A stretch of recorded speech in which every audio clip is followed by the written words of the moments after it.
son really tells his father how he really feels. A handshake or a pat on the back is all that he reveals. I'd like to right that wrong, hearing this little song. Thank you for shaping my life. Thank you for teaching me all you can. You are no ordinary man. No, no, no. You make me everything I am. Thank you for taking the time. Thank you for showing me the way. And thank you for being there when I need you. Thank you for every single day.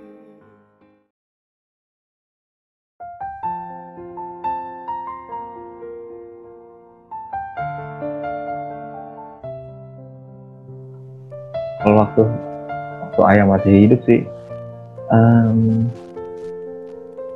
dan cenderung ayah dulu jarang di rumah karena dia juga sibuk kerja. Dia juga dulu ya dibilang seorang perantau juga, bisa merantau ke tempat kerjanya.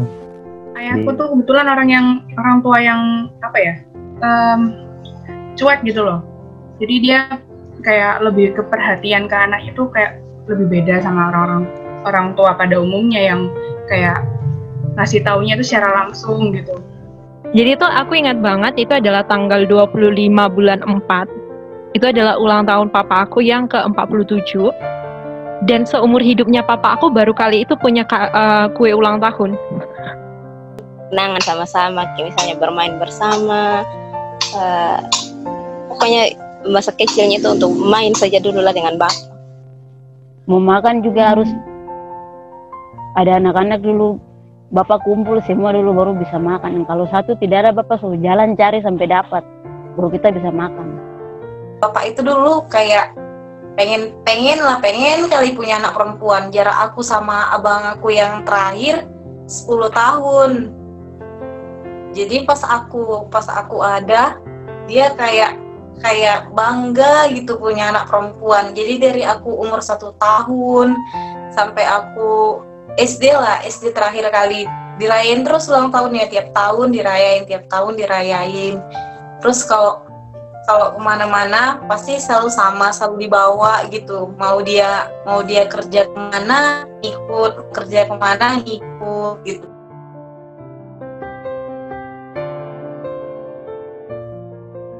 Kalau melihat dia, ayah melihat dari selama di waktu hidup, itu pun tanggung jawab sekali sih.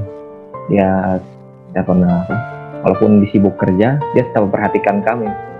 Pekerjaan itu, dia tidak kasih tinggal kami walaupun urusan-urusan yang harusnya tidak selesaikan, dia pasti selesaikan untuk keluarga. Gitu.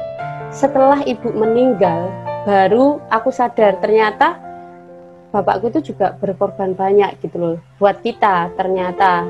Karena selama ini kan kita ngiranya hanya yang sama-sama dengan kita aja, sama aku dan kakakku aja yang yaitu yang selalu tersedia itu ibu. Tuh, tapi ternyata setelah ibu meninggal baru kita itu sadar kalau oh iya ya ternyata bapak itu juga sudah berkorban banyak. Nah sejak saat itu sayang sih sama bapak dan lebih banyak kepada penyesalan sih. Maksudnya selama ini kenapa kok gak mengasihi bapak mengasihinya kita kayak ibu kayak gitu. Aku melihat sosok ayah itu setelah nggak punya ayah juga ya. Aku melihat sosok ayah itu adalah kamu akan merasa berarti ketika kamu punya ayah. Kamu akan merasa ada yang menjaga kamu ketika kamu punya ayah. Kenapa aku bilang seperti itu? Dulu waktu papa aku masih sehat ya, yang sangat mensupport pendidikan aku adalah ayah aku. Beliau yang mengajarkan aku dan selalu bilang, Nang, Bapak itu nggak lulus SMP. Bapak nggak mau kalau seandainya anak Bapak juga nggak lulus. Karena Bapak ini nggak berhasil, kau harus lebih berhasil daripada Bapak. Beliau itu sangat mensupport aku dalam pendidikan. Aku nggak pernah, kan kalau sekarang tuh kalau banyak orang bilang kalau anak perempuan tuh cinta pertamanya ayah ya, itu aku setuju sih dengan kata-kata itu, setuju banget. Meskipun ya itu tadi, meskipun nggak punya banyak waktu bareng, tapi kayaknya kalau dikasih kesempatan buat muter waktu lagi ya aku pengennya beliau ada sama aku dan kita bisa ngobrol bareng gitu. Apa ya, sebagai orang sering bilang cinta pertama ya, itu yang sebagai sosok yang penuh kasih sayang, nggak, maksudnya namanya baru saya kan anak perempuan pertama. Kakak itu laki-laki semua yang 3 orang, jadi bapak punya kasih sayang itu lebih kepada saya, manjanya itu. Jadi kayak lebih sosok yang penyayang lah gitu kalau bapak ceritanya sih. Pokoknya ayah itu berjuang demi anak-anak, harus anak-anak semua harus sukses.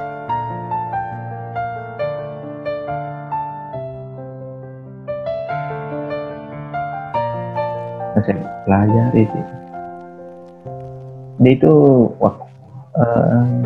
dia kalau kita buat salah, dia salah pasti langsung tegur, dia tidak akan biarkan terus berlanjut gitu. Dia pasti akan langsung tegur. Itu yang saya pelajari. Karena dia itu tidak biarkan kita terus membuat kesalahan gitu. Pas kesalahan kan waktu kecil kan pasti kesalahan tuh ya banyak yang dibikin, yang membuat orang tua itu kesel, mungkin biar kita waktu kecil itu bareng lari ke sini, main bareng ini, mungkin kasih rusak ya. Dari situ dia langsung tegur, dan waktu juga saat dia sakit dia selalu berikan nasihat menurut saya, jangan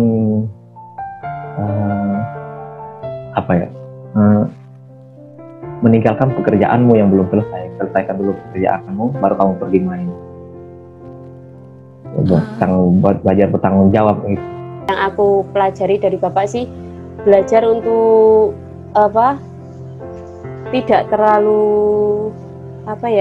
kayak ya apapun yang kamu buat, apapun yang kamu sudah putuskan, ya kamu belajar bertanggung jawab terhadap hal itu, karena kamu sudah dewasa dan kamu sudah bisa memutuskan, kamu bisa melihat yang baik dan yang buruk. Saat misalnya kamu memutuskan untuk memilih jalur A, ya sudah, nanti konsekuensi yang ada di jalur A itu ya kamu harus terima akibatnya, hasilnya dan lain sebagainya. Kalau kamu pilih yang B, ya kamu tahu konsekuensinya B, ya kamu harus terima itu, nggak boleh lari dari kenyataan seperti itu. Saya itu pernah bilang gini ke aku. Karena kakakku waktu itu kerja dan dia nggak mau pulang, ceritanya kayak gitu, dia nggak mau pulang, nggak mau ketemu sama ayahku karena keluarga kita lagi nggak baik-baikan. Terus ayah tuh bilang, ayah tuh udah tua dan sekarang kita belum bisa gapai apapun yang mungkin lebih yang kamu harapin, tapi yang ayah harapin sekarang tuh ya semoga kalian dapetin apa yang kalian mau, nggak kayak keadaan kita yang sekarang. Kalau bisa kamu akan jadi orang yang jauh lebih baik dari ayah. Aku bilang seperti ini, Papa mau kamu sekolah dan Papa merasa punya tanggung jawab. Ketika Papa bayar kamu sekolah, itu buat Papa jadi semangat kerja. Papa tahu tujuannya apa, buat apa Papa ini kerja, itu untuk menyekolahkan kamu, untuk menyekolahkan anak-anak Papa. Papa nggak mau, iya memang ada sekolah gratis, tapi Papa mau kamu suatu hari nanti sukses juga adalah karena usaha Papa. Karena Papa kerja untuk kalian. Gitu. Aku ingat itu banget bahwa orang tua aku, Papa aku adalah pekerja keras dan sangat peduli dengan pendidikannya kita. Gitu. Kan itu bapak bilang macam bapak sudah pergi begitu, harus kuliah dengan baik, dengar-dengaran mama bicara tuh harus dengar-dengaran.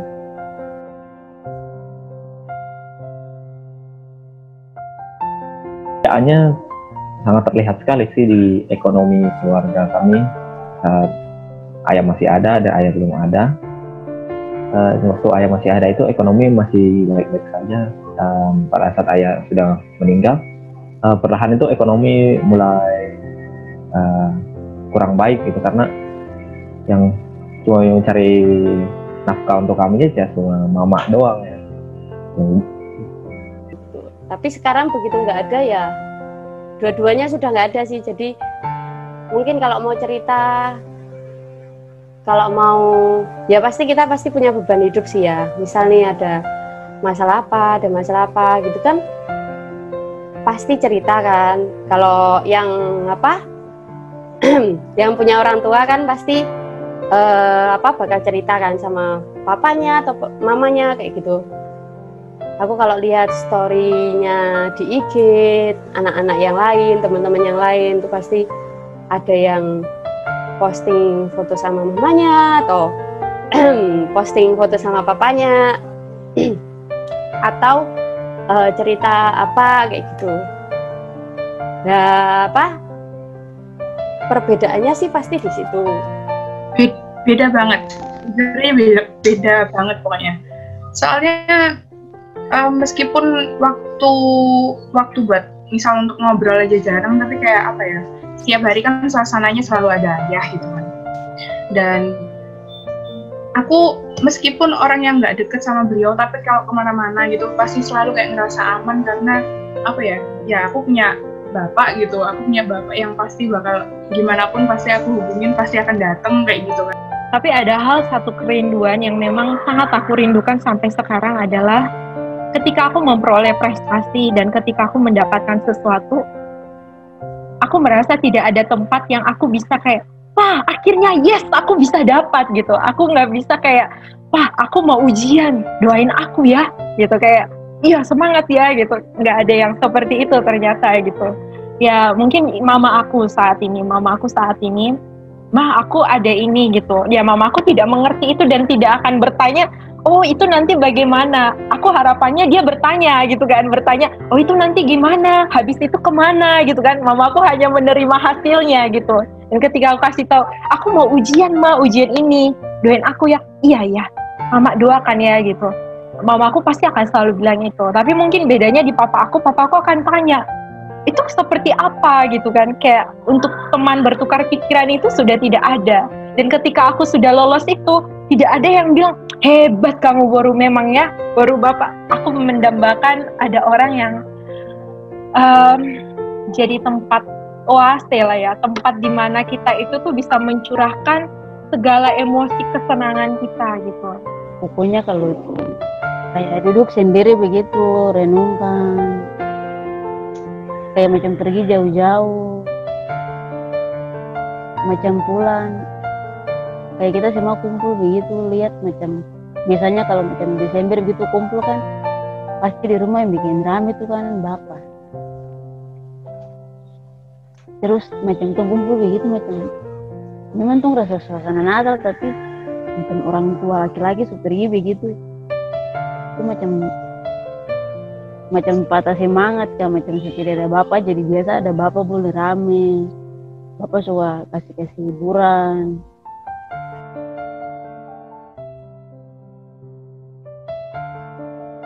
Untuk teman-teman yang di luar sana yang masih mempunyai orang tua yang lengkap, saya ingin bilang sih, hargai setiap usaha orang tuamu, ayah dan ibumu. Mungkin sekarang belum terlihat gitu apa sih maksud dan tujuan dari kedua orang tuamu, tapi ketika mereka sudah tidak ada, itu perlahan-lahan akan muncul gitu tujuan dari dan maksud dari kedua orang tuamu itu. Ya pasti